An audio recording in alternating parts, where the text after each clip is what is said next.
Baik, Assalamualaikum warahmatullahi wabarakatuh. Perkenalkan nama saya Muhammad Komarudin Nur dari SGD 11. Baik, di sini saya akan menjelaskan materi PTA tentang yaitu yang pertama epididymis, kemudian ductus deferens, lalu spermatochord, kemudian hidrokel, serta yang terakhir yaitu tentang tubektomi.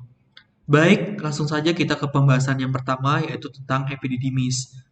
Epididymis merupakan organ tempat penyimpanan dari spermatozoa sebelum dialirkan menuju ke ductuli efferentes dan menuju ke testis. Di mana epididymis ini terletak di margo posterior dan sedikit facies lateralis dari testis. Kemudian untuk epididymis ini terbagi menjadi tiga bagian. Yang pertama adalah caput epididymis, kemudian corpus epididymis, dan cauda epididymis. Untuk bentuk dari epididymis sendiri seperti huruf C. Baik, kemudian pada bagian kaput epididymis ini merupakan bagian dari epididymis yang paling besar, dan bagian kaput epididymis ini nanti akan berhubungan langsung atau dimasuki oleh yang namanya ductuli efferentes yang berkelok-kelok, di mana ductuli efferentes ini nanti akan membentuk suatu bangunan seperti baji, di mana apexnya akan menghadap ke bagian eh, dari testis dan basis yang akan menghadap ke bagian kaput dari epididymis. Nah, bangunan baji tersebut dinamakan dengan lobuli epididymis. Beberapa lobuli epididymis nanti akan membentuk suatu saluran yang disebut dengan ductus epididymis. Kemudian pada bagian kaput epididymis ini nanti akan melekat pada atau akan menggantung pada ekstremitas superior dari testis. Kemudian lanjut ke bagian korpus epididymis. Bagian korpus epididymis ini adalah bagian epididymis yang melekat pada margo posterior dari testis. Kemudian bagian cauda epididymis ini juga merupakan bagian epididymis yang akan berhubungan langsung dengan ductus deferens, di mana untuk cauda epididymis ini merupakan bagian epididymis yang paling kecil. Kemudian pada ekstremitas superior testis yang merupakan tempat perlekatan dari kaput epididymis ini terdapat sisa ujung kranial pada ductus Muller yang disebut dengan appendix testis. Pada wanita itu homolog dengan yang namanya fimbriae tubae. Kemudian pada kaput epididymis ini juga terdapat sisa bagian kranial dari ductus mesonopredicus yang disebut dengan appendix epididymis. Sedangkan pada bagian cauda epididymis juga terdapat sisa bagian caudal tubuli mesonopredisi yaitu yang disebut dengan paradidymis.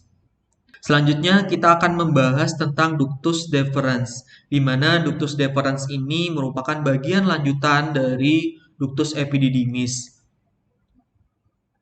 Ini pada awalnya ductus deferens ini akan berkelok-kelok, kemudian akan lurus.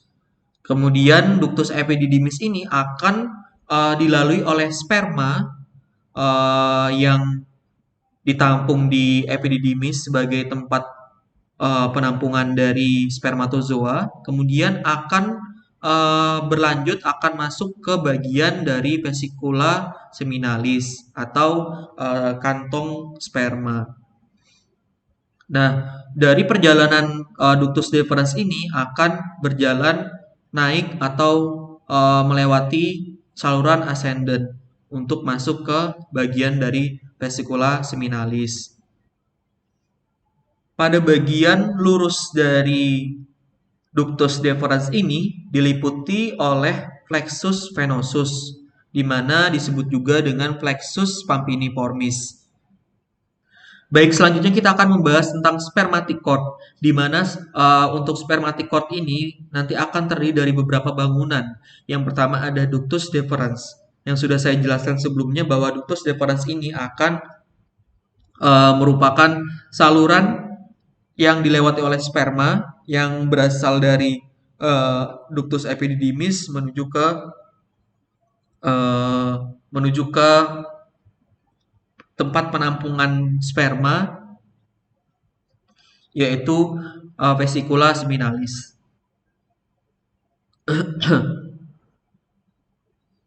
Baik, selanjutnya kita akan membahas tentang spermatic cord, di mana spermatic cord ini terdiri dari beberapa bangunan. Yang pertama nanti ada ductus deferens dan vasa deferentialis, di mana sudah saya sebutkan sebelumnya bahwa ductus deferens ini merupakan saluran tempat lewatnya sperma dari epididymis menuju ke vesicula seminalis. Kemudian terdapat yang namanya arteri testicularis.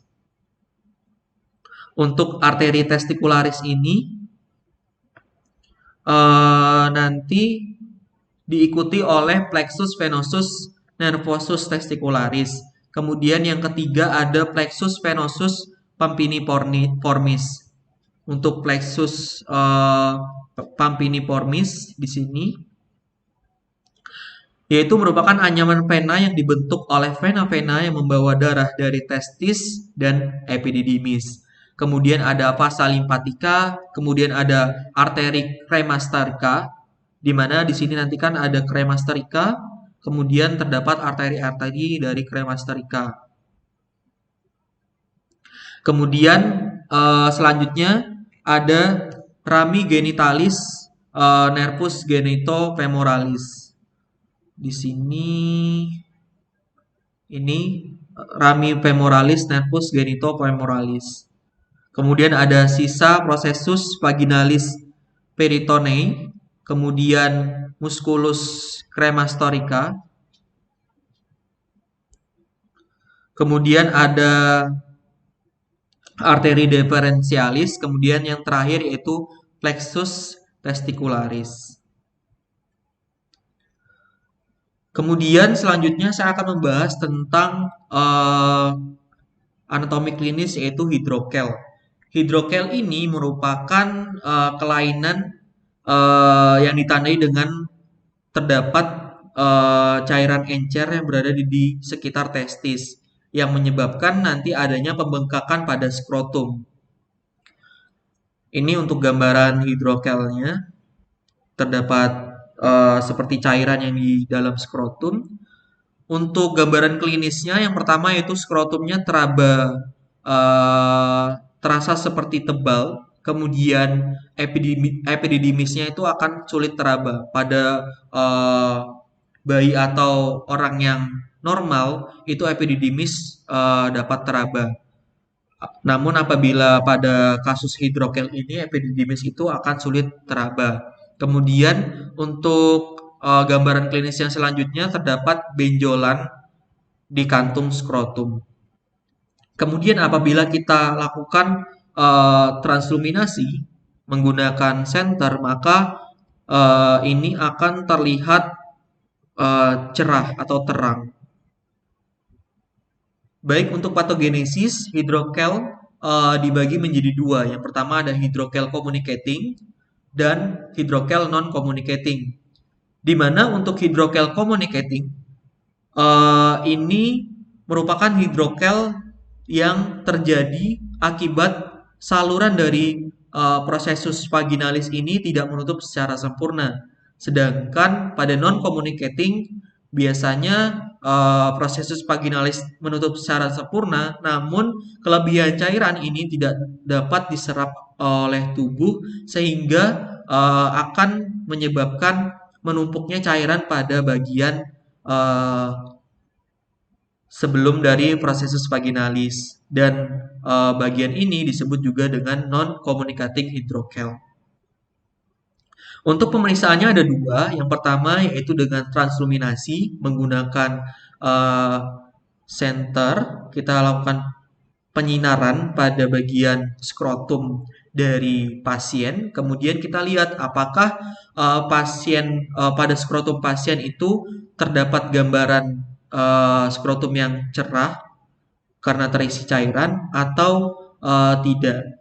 Pada orang normal, skrotum itu tidak akan secerah ini atau transluminasinya akan negatif. Begitu.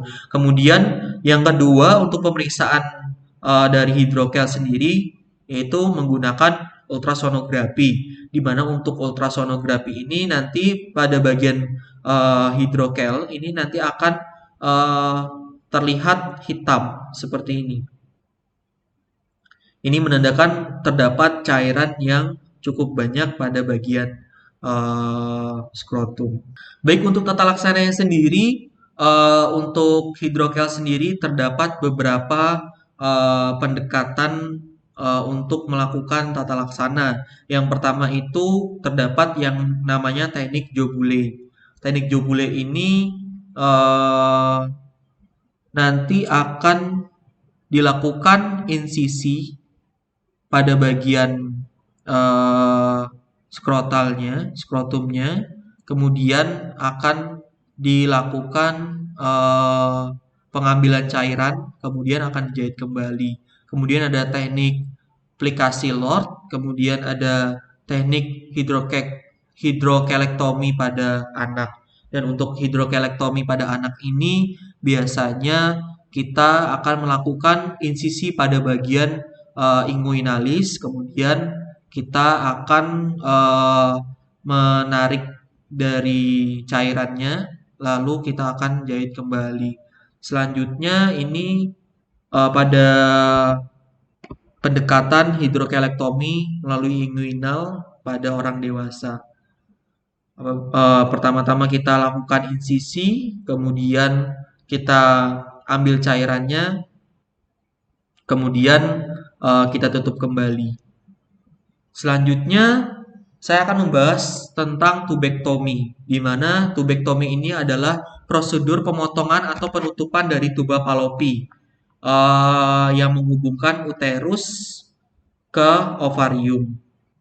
Nah, tujuan dari tubektomi ini adalah agar sel telur uh, tidak akan bisa masuk ke rahim dan uh, sebaliknya untuk sperma tidak mampu membuahi dari uh, ke tuba Fallopi. Untuk tubektomi ini prosedurnya ada beberapa macam. Yang pertama yaitu ada kauterisasi, kemudian ada pemotongan lalu diikat, dan yang terakhir itu dengan cara pengikatan dari tuba Fallopi. Baik, selanjutnya kita akan membahas tentang tubektomi, di mana tubektomi ini adalah prosedur pemotongan atau penutupan dari tuba Fallopi yang menghubungkan ovarium ke bagian uterus. Sehingga sel-sel telur yang siap untuk dibuahi itu tidak mampu menuju ke uterus. Dan begitu pula dengan sperma yang tidak mampu melewati bagian tuba Fallopi untuk proses pembuahan. Nah, untuk tubektomi ini terdiri dari beberapa tipe atau beberapa prosedur. Yang pertama itu dengan katarisasi, kemudian yang kedua itu dengan pemotongan lalu diikat, dan yang ketiga itu dengan proses pengikatan dari tuba Fallopi tersebut. Baik, alhamdulillahirrahmanirrahim, PTA yang saya sampaikan sudah selesai. Atas kurang lebihnya saya mohon maaf. Terima kasih. Wassalamualaikum warahmatullahi wabarakatuh.